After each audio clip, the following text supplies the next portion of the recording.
Hello, everyone, and welcome to week 2 for the Metagame Book Club for March 2015. My name is Chris, but first, before we do the rest of the introductions, let's do a special shout out to the Games and Simulations Network from ISTE, as well as the Inevitable Instructors from Inevitable Betrayal for helping us out and making our tours and whatnot possible. So today's panel, we have myself, Chris. Hi. We also have Christina, who's reading a book. Not really. Hello. And we have Kay of the North. So, reporting from a fjord near you. And then we also have Russell. Hello. And Hubert, who has the permagrin on his face. Hello. And also, we'll have another one that'll be briefly joining us. So, without further ado, let's get started. So, one of the first things we're going to do is this book club runs from March 21st to April 12th. We're going to be reading The Multiplayer Classroom by Lee Sheldon.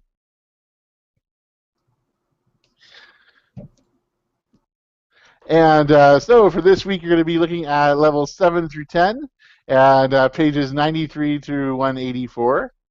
Someone is distracting off to the side. And if you haven't already, go ahead and join the Metagame Google Plus community. Post your intro. You can also go ahead and take a look at the Google site as well. And we'll have lots of discussions on Google Plus site and community. We'll also post some discussion questions for week 2 webpage for you to go ahead and respond to later on. And the other person we have here is a special guest. We have BobSmith. Say hello, Bob. Hi. Thank you for coming. You're welcome. And we also have Karina as well. Hi there. Hello. All right, so we're going to turn it over to Kay, and she's going to talk about things to know. Okay, so these are some of the things that we'll be going over, and you would have seen them in discussions, and you would have read about them in the book. So the first one is, if you'll advance the slide. Okay, AAA games. Okay, guys. So what are AAA games? The big budget ones that have a huge team and many more resources than I have as an educator. Isn't that funny? That's kind of like how Lee Sheldon defined it, didn't he? It's not the little indie games, and I think his definition wouldn't be considered the industry definition. It was something like lots of money and totally different than the rest of us. Does anybody else want to chime in on what AAA games are? Or show us an example? I would typically classify them also as commercial off-the-shelf games, so COTS, basically games you can grab at a retailer near you.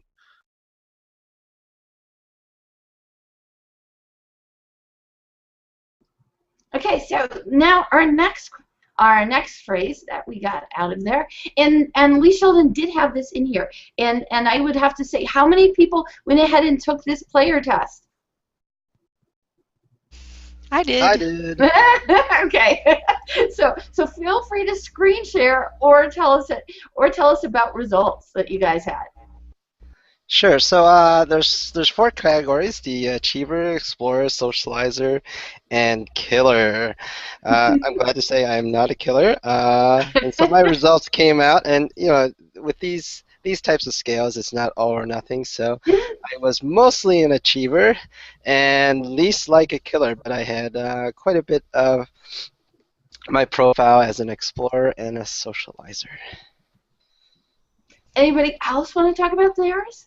I can. I tried to, I like to play around with surveys a lot, see how I can influence results and whatnot. And the cool thing was that it was kind of hard, if I was being honest about it, but I was able to move myself a little bit if I tried to, between that sort of the players and world component, if I was thinking about that the social action. So like if it's a game that relies heavily on player interaction, I've been playing a lot of Don't Starve recently, and they're coming out with a multiplayer version of that. And so I was kind of thinking about like, well, how do I like playing like Don't Starve by myself and Don't Starve with a friend? And I was able to kind of move a little bit I was able to shift my results a little bit, but I ended up being an explorer. So I thought that was a really cool tool. And I Anybody think else? someone made a comment on email about this, where I think that a lot of this particular survey had a lot of questions that dealt with a lot of player versus player types of games, and so the types of games that you actually engage in, I think, influence your answers on here, and some of it might not be appropriate if you're playing, say like a strategy game, for instance, rather than like an MMO which has PvP elements to it. Yeah, that may have been me. I definitely came out as an achiever because I'm interested in getting all the achievements and getting recognition for all the things I've achieved, but I'm not really in it to kill people. So even when I do play the PvP part of World of Warcraft, for example, I do it just to be social with my guild, or I play PvP to get the gear. I don't play it so that I can kill those other players, for sure. And I'll show you mine. I'm not going to go full screen, but it had me as an explorer, which some people in my guild might think that that's not necessarily the right one for me. But I'll let my guildies weigh in on that one if they feel. Well, I think it's very appropriate. I mean, who else likes to run around in circles while she's talking on Hangout? Okay, so anybody else want to chime in about Bartles? I say on Minecraft, I play a lot of Minecraft, and in my opinion, I'm a killer on Minecraft. Really? But Yep. but BobSmith, I happen to know you do the most excellent builds in Minecraft also, right? I prefer PvPing. Okay, because one of my points was going to be that this test they made, I think that I saw the update, the last time it was updated was 5 years ago, and I was thinking there wasn't a lot of Minecraft going on then. What, Minecraft came out in 2009, do I have the year right? And yeah, so I'm thinking that there might be a lot of builders out there, especially in Minecraft, who wouldn't be represented very well with this. Because you might be a PvPer, but I do happen to know that you build a lot, don't you, BobSmith? Yeah. Yeah. So I'm wondering if and that's something about this quiz in general. I mean, the reason why we really did this was so you can think about how you get your enjoyment in when you're playing, and also if you're bringing it into your class, how are your students going to get enjoyment? Our guest speaker last week, Matthew Miller, he was discussing and he had it in his post about, some of his students, didn't want to play the game. They just went over to Code Academy, and once he let them go in Code Academy, that they were perfectly happy there. Yeah, I think with respects to the different sandbox genre games that are out there, I think Explorers would probably be the closest thing that Bartle comes to it, because if you read the Explorers, they not only talk about just exploring the world itself, but also the fine details of the game mechanics. And I think that's probably what a lot of Minecraft builders would fall into, where they understand the entire mechanics of the world, shortcuts, tricks, glitches. They know how to get the creepers cornered up. They know how to figure out to get the max amount of exploration out of a resource, or the most amount crafting the resource. Okay, so we'll go on to the next one. Now, so that was Bartles, and he really did those when when he developed that player quiz. He developed it when it was text, which is kind of interesting considering Sherry's going over the interactive fiction right now. But he did it with MUDs. Now, this next one coming up, this is Brain Hacks. And just about anybody who has taken 3D Game Lab has probably looked at this Brain Hacks quiz. So, does anybody want to start out by saying what they found in Brain Hacks? Sure, I can start off. So basically, this is one I took a little bit ago. I came out as a Conqueror, was my main class, and my subcon class was Conqueror Achiever. But you can see here they give you a list of all of the classes that are out there. I scored highest on Conqueror by 4 points. I basically went ahead and tied as an Achiever in Mastermind. And also got a high score in Daredevil and Seeker, and then my lower scores were in Socializers and in Survivor. So what's interesting about the Brain Hacks is they do give you a write-up about each of the different classes, just like Bartle has. It's a little bit more in detail.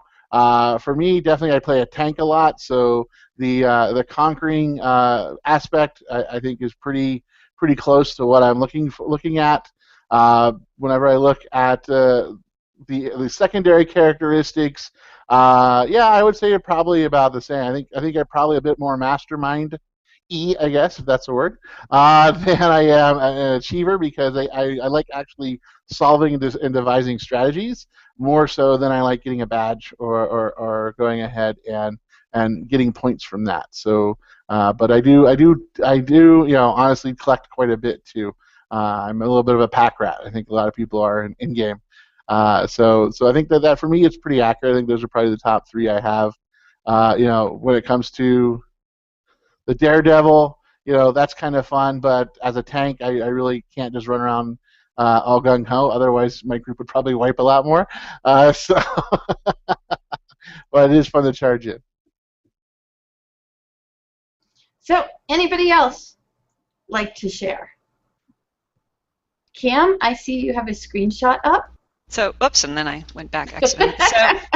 So mine came out as Socializer first, and I think that was because I answered a lot of the questions about enjoying things, playing games with groups of people. And then Conquer and Achiever were kind of the next ones that were real strong. Survivor was one of my lowest ones, and it seems to me those were the questions. I think that was this quiz that was asking, like, do you like to be scared out of your mind type questions? And I tend to forget about the kind of horror games, although I get reminded of them now and then by students or by my daughter, and reminded that some of these kids love to get scared out of their mind. That is not at all what I'm about, but it was a good reminder as a teacher, that the way I like to play is not necessarily the way the kids like to play. And I'll put up the advertisement for Brain Hacks, because they were nice enough to say that, you can post our pictures anywhere as long as you put a link. So I'll put that up right here. And I am going to show mine really quickly. Mine was Conqueror Survivor, and it's funny that Cam mentioned about the horror games. I tested really high in the Survivor, that I like it when you're scared or when you don't know things. Now, if anybody's ever been on a guild run with me, they will know that I'm usually the first person saying, let's go in when we have no idea what we'll be doing on the first day that something opens up, to see what happens. And I think that's how I ended up high on the Survivor one. That I do like the adrenaline rush of it being, of it just being horrible, and it being a horrible mess, and trying and overcoming it if we can. But if we can't, the horrible mess is part of the fun too. So, anyone else like to jump in? I can jump in. I can completely identify with the whole kids really love scary. Really love scary games, at least in terms of like a lot of my middle schoolers. As soon as they find out that I play video games, one of the first games they'll ask me about is Five Nights at Freddy's. And I tried to play it once and couldn't even look at anything regarding it. It's a really cool game, but it's absolutely terrifying. But it's funny because I got Seeker Survivor. So kind of that. So I would think I'd be more interested in maybe seeking out maybe some of those, because I really enjoy kind of the sustained scare games in terms of like you mentioned the Silent Hill games, those things that don't rely so much on popping things out at you, which I think that a lot of the time when my middle schoolers are talking about games, they are really pumped about kind of that, oh man, oh that was so much fun to be scared, but like kind of those sustained, maybe psychological horror games I really enjoy. And then just in general, like those games that people always end up having questions about whether or not they're games. The kind of the art game, like seeking out just like how much time can you spend doing one thing and just finding, like digging into a game. I think might have popped me up there on Seeker. That and like the Elder Scrolls. I don't know how much time I've put into those games. Just like the games where it's just like we have 30 hours of main quest content, but Steam tells me that I've been playing it for 70 hours. So yeah, so that's putting you out there. And I was going to say, Cam had a comment, but how about we go to BobSmith for a moment, because I think BobSmith had something to us to say about this. About what? How about Slender Man? That's what you typed in chat. I've never played it, but most people that play it, after like they get three notes or whatever it is, they quit because Thunderman jump scares them. Oh.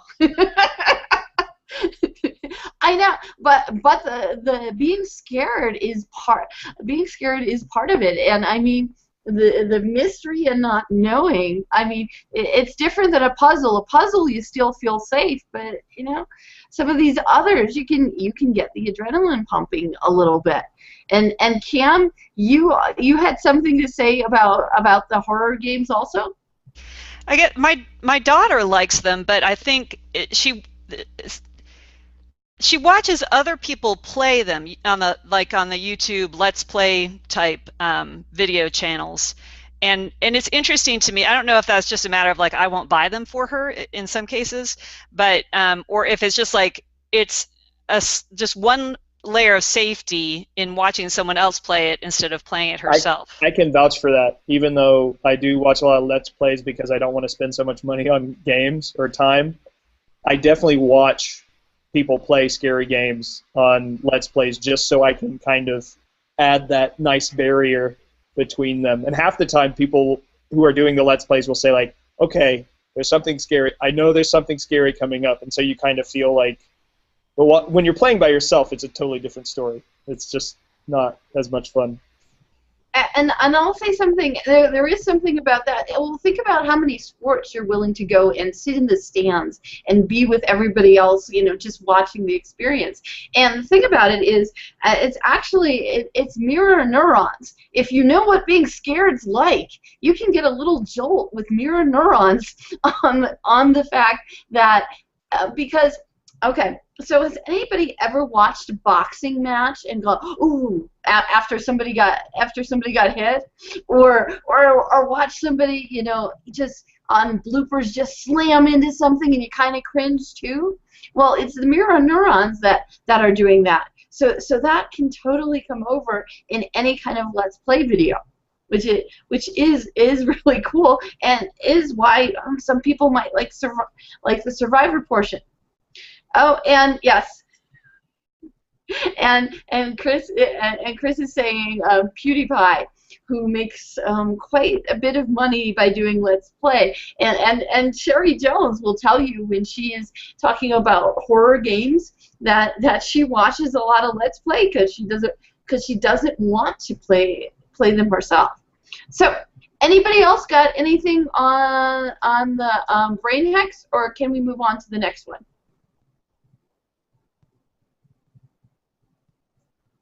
Okay, so we're going to move on to guild examples. And Sheldon talks a lot about guilds, or breaking your students into different groups. So I guess my question for everybody here is, have you ever been a member of a guild?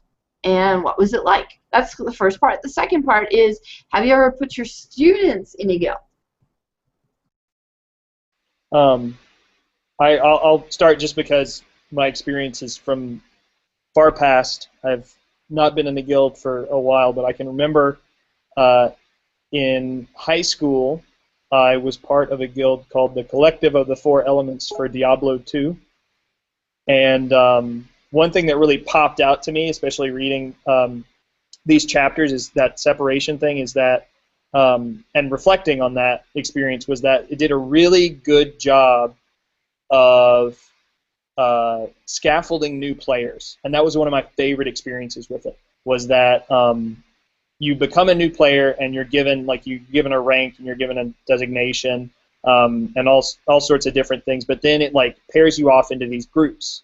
And most of the time, every group was paired with you had kind of you basically had a mentor who was kind of in charge of your little group, and they would arrange games for you to go in, and they'd do runs with you and all sorts of things like that. And I can remember the speed at which I was able to advance was just so much faster than on my own. And even working with friends, because I had several friends who played Diablo 2. But when we joined this guild, it bumped up even more because we were able to kind of we had that scaffolded experience from someone else. So. And I think it really goes into Vygotsky's zone of proximal development. You know, you can learn so much independently, you can learn so much on your own, but then you can just get into a place where you're going to learn more, either from a more knowledgeable other or from peers. And I think that's what guilds do well. And I think that the instructional designer who is working with Sheldon even starts writing about that. I believe she even says more knowledgeable other, although we abbreviated it as MKO a lot. But I think that's something that guilds do well, and then that's something that you can go ahead and put into your class by putting the students in peer groups. And I know a lot of the people in the Games and Sim Network really talk about, like, in coding clubs, you know, how you put them in groups, they work together, and they can advance better that way. And even when they're doing the Hour of Code in December, again, putting their more knowledgeable student from the coding club into groups, and then being able to go with that. Okay, so we have some other people who have been typing things, so I'm going to get off mic so they can talk. Well, I can talk about my guild experience. When I started playing World of Warcraft, I wasn't in a real guild. I had a real life friend, and her and I played together, and we did a lot of questing and exploring, and I really liked that part of the game. But I was really quite intimidated by the raiding experience, and she was always trying to get me to find a group, and this was before the looking for raid, and I didn't want to. And then we ended up getting invited to a guild, and we started doing some of the progressive rating, and they were so supportive, and there was so much help and support. I didn't feel afraid, and then I really got into rating for a while because of that. Now I'm much more casual, and I like the looking for raid 25 people, because I'm sort of anonymous, and it doesn't matter if I make a mistake a little bit. I kind of hide off in the corner, which you can't do in a 10-man raid. Yeah. Anybody else want to jump in on that? We're seeing a lot of comments on the right-hand side of the chat, so if somebody wants to jump in. When I first started playing World of Warcraft, I really loved the scaffolding that the questing gave me just to learn how to play the game. But by the time I got up to like around level 40-ish or so, it started to feel like, okay, you know, I've leveled up, but that just means, my numbers are bigger and the monsters' numbers are bigger and the gold is bigger, but it was kind of repetitive. And so I actually quit for a while. And then I'd heard about the WoW in Schools program at a conference, and had heard about the Cognitive Dissonance Guild and then the Inevitable Betrayal Guild, both guilds of educators, and ended up, it was really when I joined Inevitable Betrayal that that I've gotten completely hooked into the game because of that social group that's there to help me try things in the game that I was afraid to do by myself or didn't know how to do by myself, and it's made a world of difference to have other people to play with and learn from and share with. And I think it would be great to do with kids, to give them a long-term guild that they're part of. I really like that with Lee Sheldon's classes, that he kept them in the same group and had interesting ways for them to choose those groups that they stuck with for a whole semester instead of just a short-term group. Yeah, and no, we had fun, and I guess for my answer is yes to both. I could also say not only am I a guild member, but I'm also a guild master. So that's kind of just Hair Club for Men commercials. But basically, yeah, I've done a lot of it. I've been in a lot of different guilds, family guilds, educator guilds, just with friends, with strangers. It's kind of an interesting journey going through it. For me, mostly I go ahead and utilize the massively multiplayer games like World of Warcraft. And I've also gone ahead and used put students in a guild. I did a pilot project where I took in accounting students, because accountants are known for their fun, and basically we went ahead and had them really start experimenting with looking at the auction house and looking at developing financial statements in the guild as a corporation.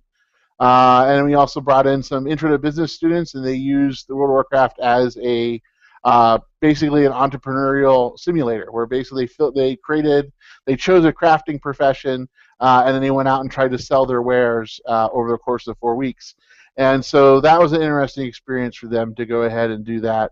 And it was very funny because the students decided to create a guild and decided to call it the Stormwind Chamber of Commerce. So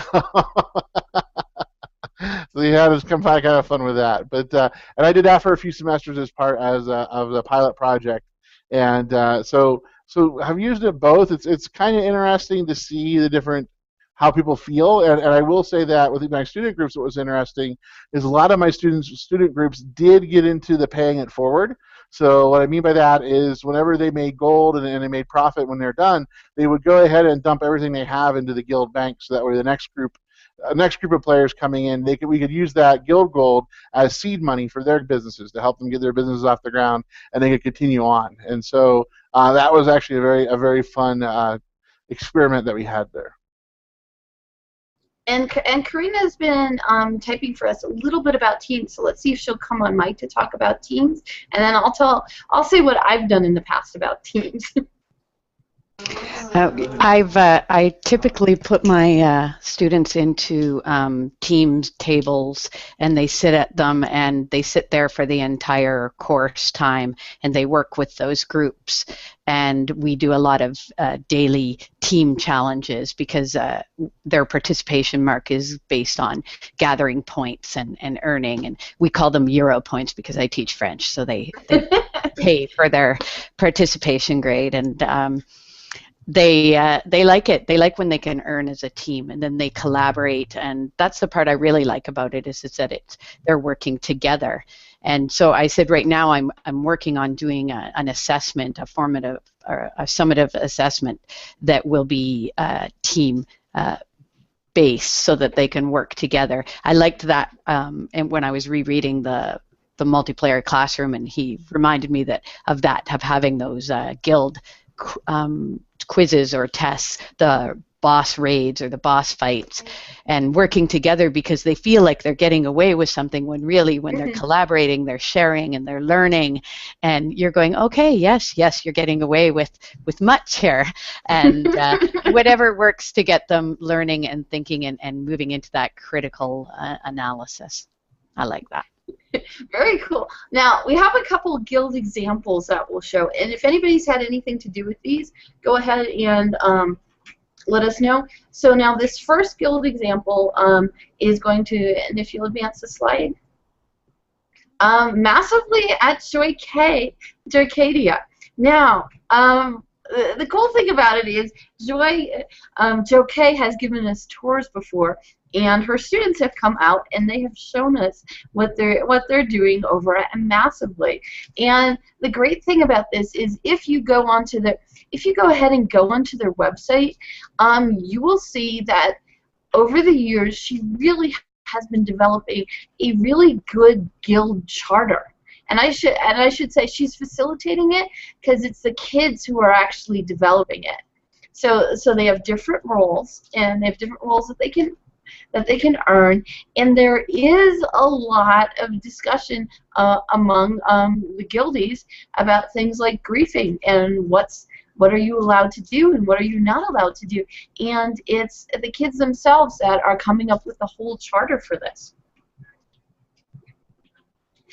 Okay, so we'll go to our next one. And the next one, and this is one that you can go ahead and take a look at. And this is WoW in Schools. And WoW in School has basically the curriculum, about 100 and some pages, up on a PB Wiki. And this is an example of writing a guild mission statement. And this, I would say, would be appropriate for students who are maybe middle school. And you could go and you can use this as a guideline, or you can have the students totally go ahead and look at it from a different start point. Like I said, I like Massively and going there and also taking a look at it. Now, this next one, has anybody looked at this before? Okay, I'll let somebody talk who has looked at it. Yes, I was waving here off camera. Yes, I've seen it before because actually Kay and I were actually looking at different guilds whenever we were getting ready to form a Neville Betrayal and try to figure out just how the guilds sort of fit together in this world of guilds. And Strum Grenadiers is basically what they're calling themselves is a online syndicate of gamers. So what they mean by that is it's a group of people who play multiple games together, and they form this, and it's multiple guild members, and so they all sort of play different games as opposed to just staying in one game. What they're doing is they're forming a guild that is outside of the game. And so what they're doing, they're sending their different members out through the different games, and they're reviewing them.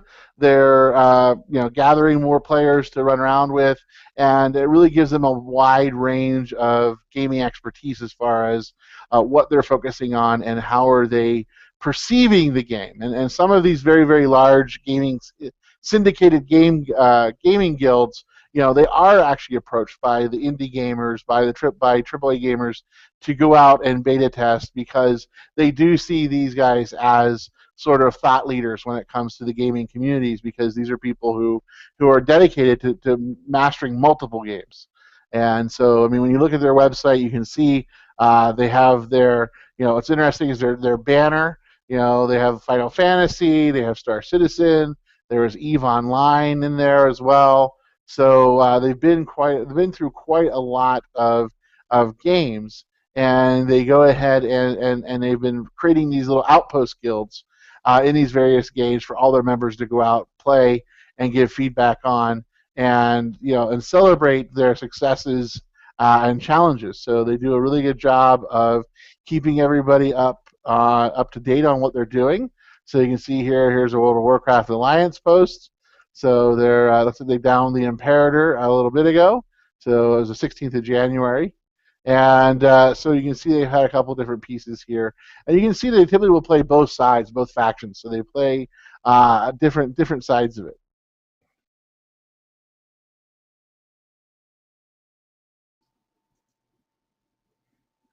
Okay, so then we wanted to pull this one up because some people might have heard of it. Has anyone ever heard of the Syndicate?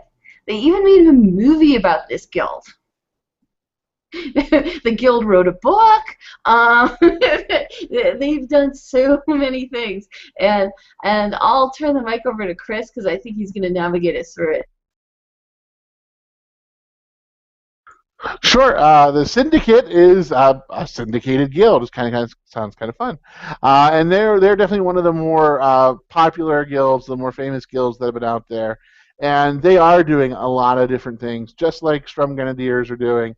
These guys were pretty much probably the first group to do that, and they have been used a lot for testing by different gaming companies. You can see they have the history, the game, the leaders, their charter. They basically lay out everything they're doing, and really they focus is they really do a really good job of saying who they are. They're an online gaming community in and of themselves. They're not specific to one game, so they play a lot of different games. They do a lot of different pieces. So you see here they have beta test mission statement. They have a specific one to Ultima Online. And they have a World of Warcraft one. They have different standards of conducts that are there, and like I said, it's really interesting with them is when you read through a lot of this is it is very, they take a very corporate take on the guild. I mean, we talked about guilds as corporation, and we've seen some different examples of that, and different researchers have sort of brought that up. But really, you see here, they're like we invest in the person, not the tune. We're about people. We're basically dead weight is not needed in the guild. Failure to maintain exceptional level of activity result in your removal. We don't have inactive status. So basically, they go ahead and really do a good job of laying things out for their members as far as what is expected of them, what do they need to be an active member, and they really do a good job. I mean, they have a lot of different pieces to it. They have a layout of what their rankings are going to be and what leadership opportunities there are out there. They also look at doing different guild alliances that are there. So they've done an awful lot of work out there and done an awful lot of the legwork out there to really sort of give you a feel for what it looks like. Okay, and so this would be considered, and Sheldon talks about hardcore and serious. This would be hardcore and serious. So depending on what you're thinking about for your classroom, you would modify it. So these are kind of the massively to this are kind of the different extremes. Now, Hubert, you've been involved in some hardcore guilds. Do you want to add anything to it? Sure, yeah. So I won't say that we're necessarily hardcore, but the guilds that I have been in terms of the hard fun, and it has a lot to do with the raiding environment, where it takes a lot of the strategy and the teamwork and collaboration, and a lot of long hours working on specific fights.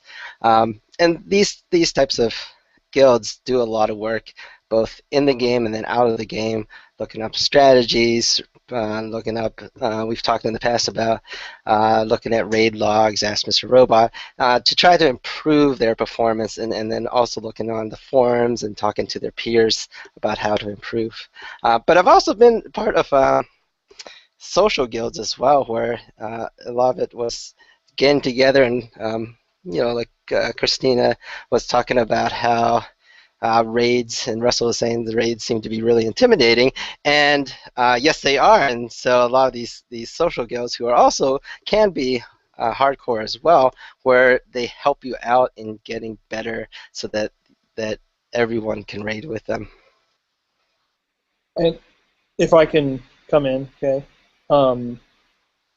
I think also you bring up a really good point regarding like the structure of the guild. So thinking about that in terms of the teacher starts out kind of facilitating that idea of a student group, whereas something like the syndicate is, I mean, maybe a group of guys come together and they have an idea of what they want their guild to be, and that might be a really stringent, that might be a really structured idea, and I mean what Chris is going through, the like if you're not going to contribute, you might as well leave. It makes me think about I had a friend who was part of a Battlefield 1942 guild that kind of centered around I can't remember what the name of the mod was, but the whole goal of the mod was to make the game more realistic. And so a lot of the time they would actually have games where they would come in and they basically do virtual reenactments of battles, of World War II battles, and that was always really cool to watch. It wasn't something that I was necessarily interested in because I mean it's kind of like in a real life reenactment, the amount of research that might be required. You have to understand like where you're supposed to go, and like you have all these instructions and everything like that. But I mean, he had this massive guild that he was a part of, that all these guys would come together and they'd recreate these famous battles. Wasn't necessarily my cup of tea. So it's like, yeah, it does come down to that sort of, well, how much do I want? What do I want from this guild, and what does this guild want from me? Sort of thing that I don't. I wonder how much that would develop in a classroom that uses guilds. Yeah, I'd be interested to see that too. And I think like with Chris, since he teaches at the community college level, you know, it was a semester, so 15 weeks and gone. But I could definitely see a classroom guild developing past that, because you know, if you had them 26 weeks, if you had them, you know, 30 weeks, that's gonna make a difference. And it makes me think about, you know, whenever teachers try to have kids do quote-unquote group work, and or do a group project, and the problem of the slacker in the group. Yeah. Or sometimes I've heard teachers talk about like the kid who wants to get everything right, so they do everything themselves instead of letting other people do them. So I think, you know, these guilds where it's, you know, it's optional to be in or out, or you can be kicked out. You know, as an educator, you don't have that. That leeway. We can't fire anybody, our students. So, but I think that sense of belonging could be really powerful in trying to bring along those kids that maybe have not been motivated. But you've got to build that guild culture. I'm not sure what the magic is there for that. If I can, we've been trying. It's not game based. Not. I mean, most of the teachers I've been working with have never heard of World of Warcraft, but we've been trying these. We've tried blended learning, and we're doing it by splitting classes into smaller groups.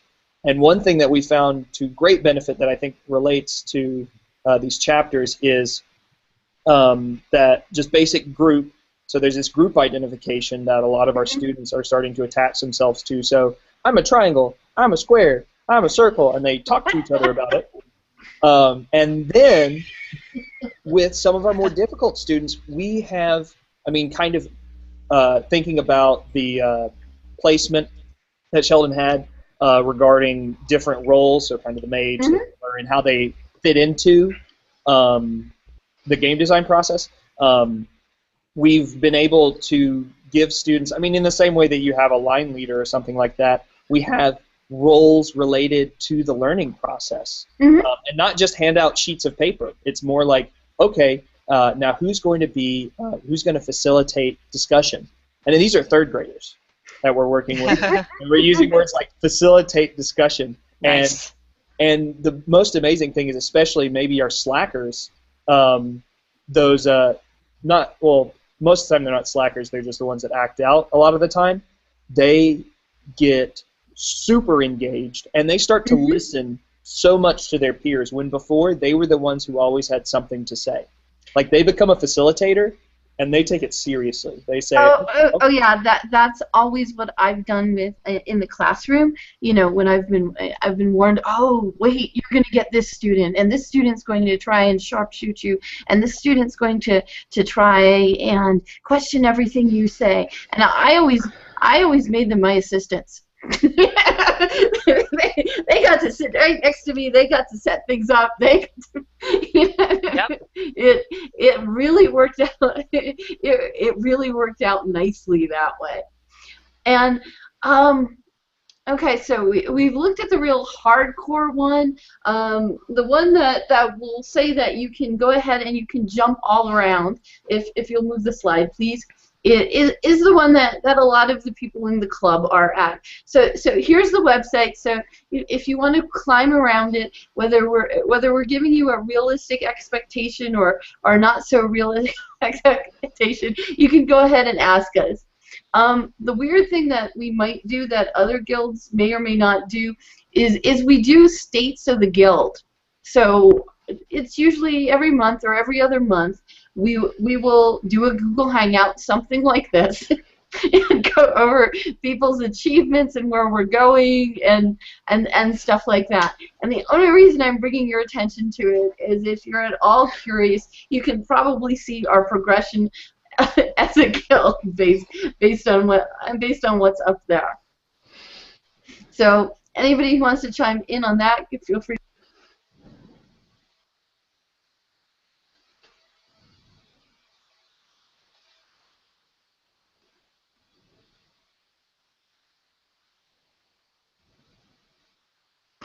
Yeah, and what's interesting about I was giving everyone else a chance to talk, and no one took it.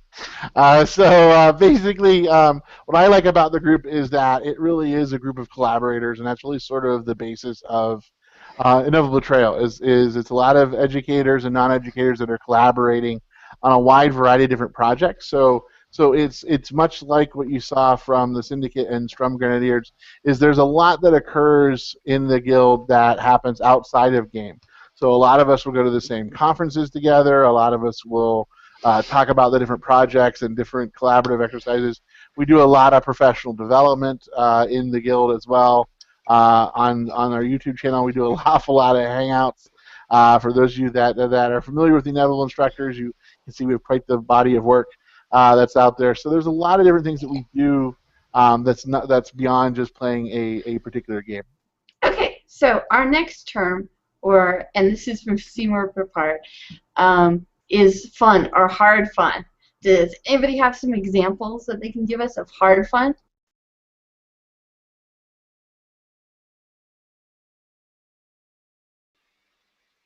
Well, it might not be exactly lined up. For me, hard fun is any sort of expertise that I know I have to develop to be really good at a game. And I mean, just from the pure game perspective, that idea that I start to realize this is no longer fun. Why is this no longer? Why am I still doing it? If it's stopped being fun, and then I realize it's like, oh, I'm trying to get good at this thing because I want to be better at it. But why? But it's not fun, and I kind of throw myself for a loop there. And then I end up saying, okay, now I want to be an expert in this. I want to be good at it. Yeah, and for me, hard fun is basically doing a lot of the end game pieces to the gaming in general. So this image here is a picture of our guild downing a boss in High Mall, and it's one of those things where we banged our head against the wall for quite some time. We took breaks and came back, and eventually the group was able to go ahead and figure out the strategy and down the boss. So for me, that's the hard fun. The hard fun is going ahead and working towards a common goal together with a lot of people whose company you enjoy. That's really key. And going ahead and working with a team to get that problem solved. I was frantically scrolling through my Flickr for this picture that I'm screen sharing now. This was a solo work on an achievement for one of the holidays that's in World of Warcraft, where I was trying to go around and speak to these elders who are scattered throughout the world. And I was not a very high-level panda at this time, and I had to go talk to this elder who was near these enemies who kept killing me over and over and over again. And to me, that's what I think. Besides raiding, that's one of the things I think about hard fun, is that it's that taking that challenge and keeping at it over and over and over until you are successful.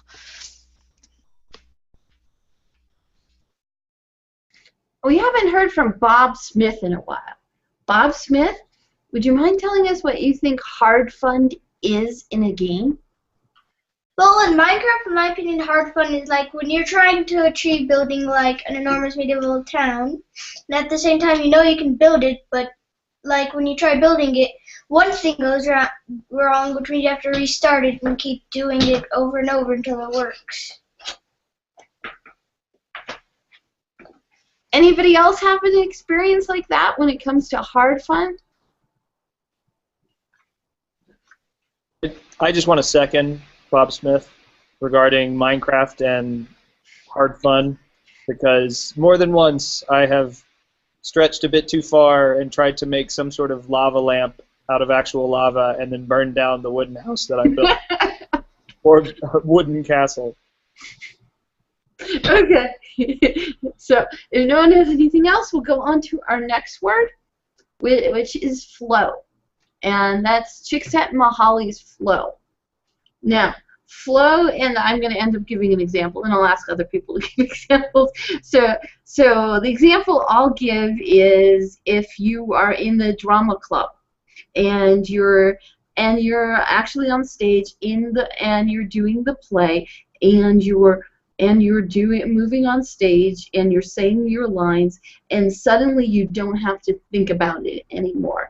Everything is just working perfectly, and it's coming together, and you no longer have to work on memorizing that or getting the right stage direction or doing the right thing. You're making audience contact. It just happens.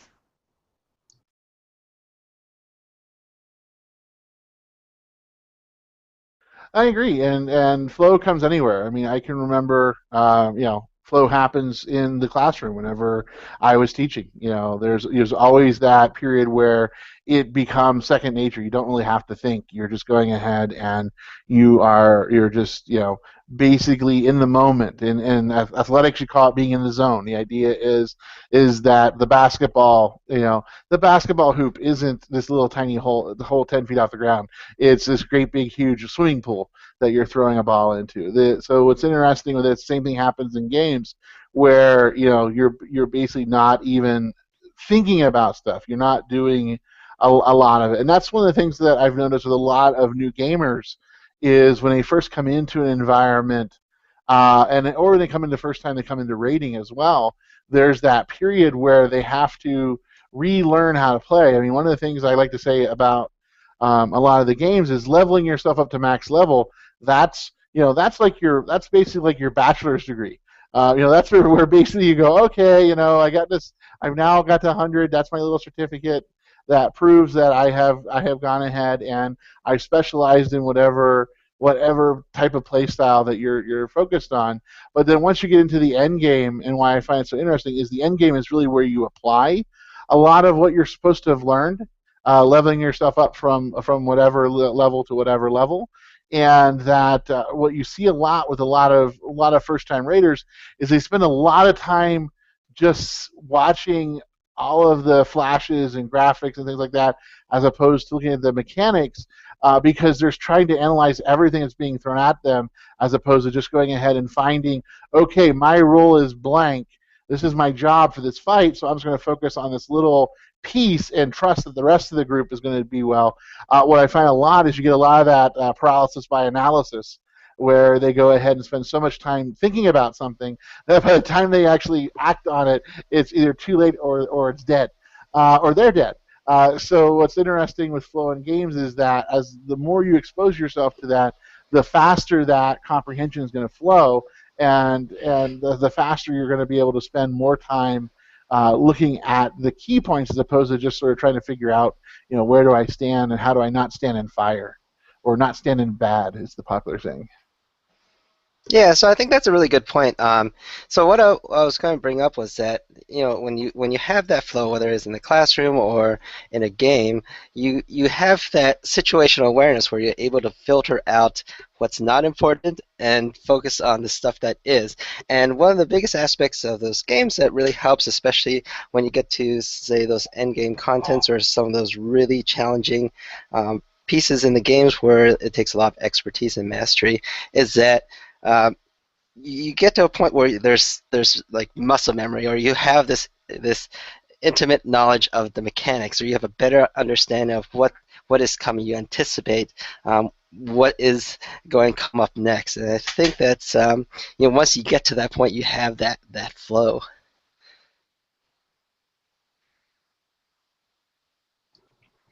Anybody else want to talk about flow? Yeah, definitely.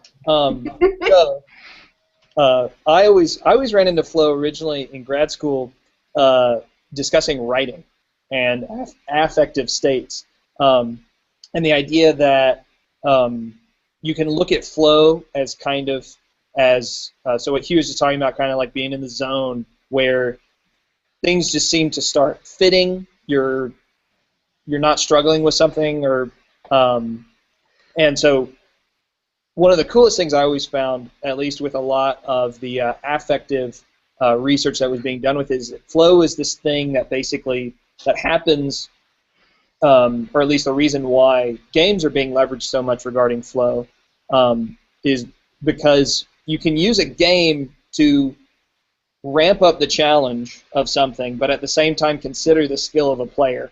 And so you have this player who's coasting in between this challenge and skill, and they're not falling into boredom, and they're not being completely frustrated with something. And same thing with writing. Same thing with a lot of different areas of learning, basically, where you can sit a student down, you can give them the proper amount of challenge, and then as soon as they overcome something, you might actually see them start to peter out, and they start to get bored, and then they fall into this attractor well of boredom where they'll never get out until they have to go do something else and go get a drink of water or something like that.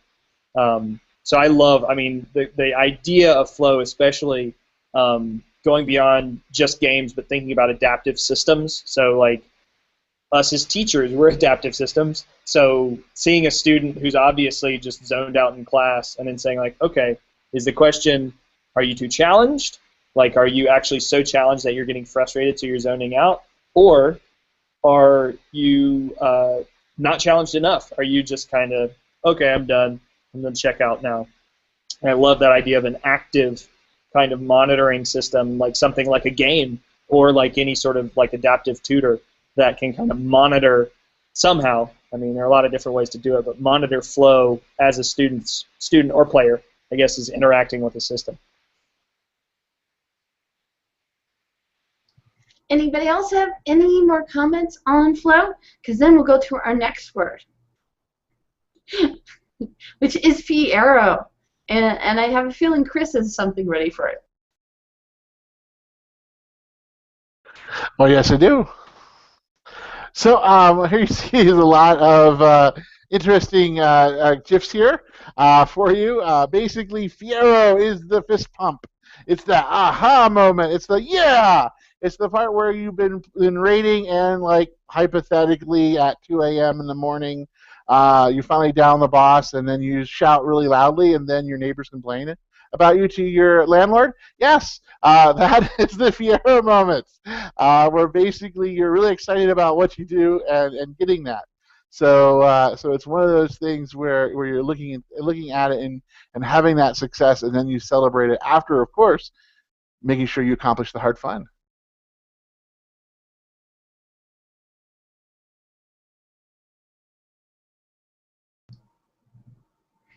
Anyone?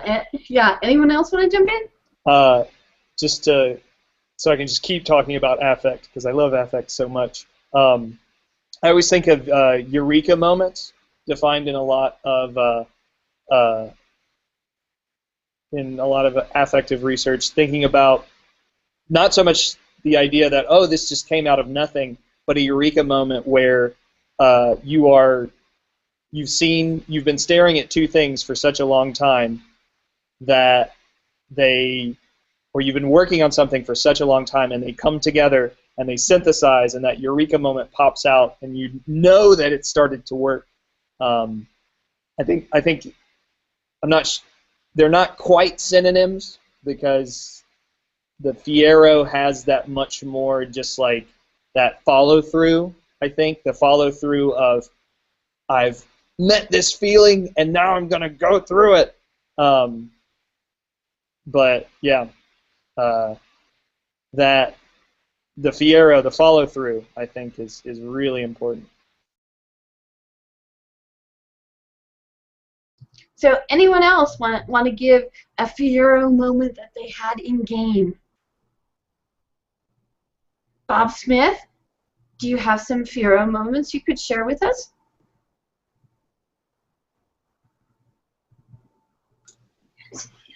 I get excited when I play Minecraft, either when I've accomplished a build or whenever I kill a guy. It sounds really good. It sounds like two. I mean, one of them sounds straight from their Explorer to Seeker, and the other one sounds from what you told us about the killer portion. So that's a really interesting point, BobSmith. Meaning you could conceivably get your Fiero from two different kinds of things that you accomplish when you're playing a game. So all that quizzes that we took, we really have to think about, how do we design things for our students? Because, sometimes you might want them to have the killer accomplishment, and then other times you might want them to have the Explorer accomplishment. Yes. And Bob, I see you're going to have to leave us. We want to thank you for being our very special guest. Okay, bye. Okay, bye, BobSmith. Bye. And here I'm throwing up from our Flickr. This is the fireless. A very obvious example of Fiero when a group, takes this down. There's a guild achieve, there's a personal achievement, and things like that. But your Fiero moments don't have to be that big. Something doesn't have to flash across the screen. It just has to be something that you've done that you are so happy about. And I think that Cam is going to talk about one right now. Speaking of Minecraft, reminded me of a Fiero moment when a couple Octobers ago I decided to make a gigantic Minecraft creeper out of plywood. Why I felt like that was necessary, I'm not sure, but it took a lot of work, a lot of measuring and cutting and screwing pieces together and painting, and but definitely I never knew there were so many different colors of green spray paint, I'll tell you that. When I finished and we got it out in front of the house, that was a big Fiero moment. So here's me celebrating with my creeper in my front yard, and I'm still very proud of it. I don't blame you. I don't blame you at all. So we're going to be rounding it. We're going to be rounding it up now, and most of the stuff that we'll just put up right now is going to be more like the housework stuff. So and it really is housework stuff. So Chore Wars. Tell us what's going on with Chore Wars, Cam. So we have some new adventures, or quests, I guess you could say, but in Chore Wars they call them adventures. So we have some new adventures that you definitely should come and check out. We've added a new courtyard of games where we would love to hear, and I know some people have earned some of this XP already for sure, about sharing different gaming platforms that you've looked at or you've thought about using or you have used with a class. I've also added in some adventures that relate to track 1. So if anybody is also doing the interactive fiction track, I have included that better than I did at the beginning. So look through if you're interested. And also, I definitely would love to get y'all's ideas on more adventures to have. So I've got one in here that is proposing adventures. So if you have an idea of basically a quest that we should add to Chore Wars, please let me know on the Google Plus community, and I would be happy to add it. I think that was all I needed to say about Chore Wars. No, it's very cool, and we have been getting feedback from people, and you can tell that Cam's in North Carolina from y'all. She sounds like she's not Southern, then she says that. But for us, this is just the quick housekeeping part of it because, yes, we have gone over. I think we had some nice guests, but we went over. So look for the discussion questions. One will be about what kind of experience are you designing, solo or group. Now, we did the player quiz, and it was not all about, kind of satisfying our sense of self. It really was hopefully a chance for you to be reflective about all the different types of player styles there are out there, and really for your students, where do they get their hard fun, where's their flow, and where's their Fiero. Hard fun can be totally different for one person than another person. I'll give you an example. In raids, I absolutely hate somebody coming and telling me exactly what to do in a raid. Okay, I like figuring out for myself, and you steal my Fiero if you decide that you're going to tell me everything. It just steals it away from me. Okay, so think about it when you're designing for your students. Where are they going to get this? And it's okay. You can think about maybe the way you divide groups up are based on what they consider hard fun and where they're going to get their Fiero. That might be a way to think about it. Maybe, depending on the grade level, maybe you have your students take these to get a chance to kind of decide. I'm just going to put this in real quickly. There is a challenge called the Marshmallow Challenge. We have used that for for breaking students up into groups to have a look at the beginning of the semester what kind of group player they are. Are they helpful? Do they take charge? Are they bossy? Are they slackers? And stuff like that. But I'll list that and I'll talk about that more. Now, this one, Cam. Do you want to say a little something about it? I'm really interested because to me the whole idea of having XP and it seems like it's so much extrinsic reward for students to complete the quests, etc. But Lee Sheldon certainly talks about the ways that he's been able to build in intrinsic rewards and recognition from peers. So I think that would be a great thing for us to discuss more about what we see in his description about how he's created opportunities for intrinsic rewards, and then also how we have been able to manage that in the classroom as well. I think that's a really important discussion whenever we start talking about any kind of gamification or in the classroom. Okay, and gamification platform project, we'll tell you more about it in discussions because, like I said, we are really over time. So we're going to thank you guys very much for watching. We want to thank our special guest, BobSmith. We want to thank Karina. We want to thank Christine, Russell, Hubert, and there's nobody else to thank. But that's oh, I'm sorry. There's someone who's pointing at himself. There's somebody else to thank. Thank you very much for Chris. Thank you for watching, and that's all for us. Bye, and we'll see y'all online. Y'all. Yeah, did I say that right? I'll have to practice it. Bye.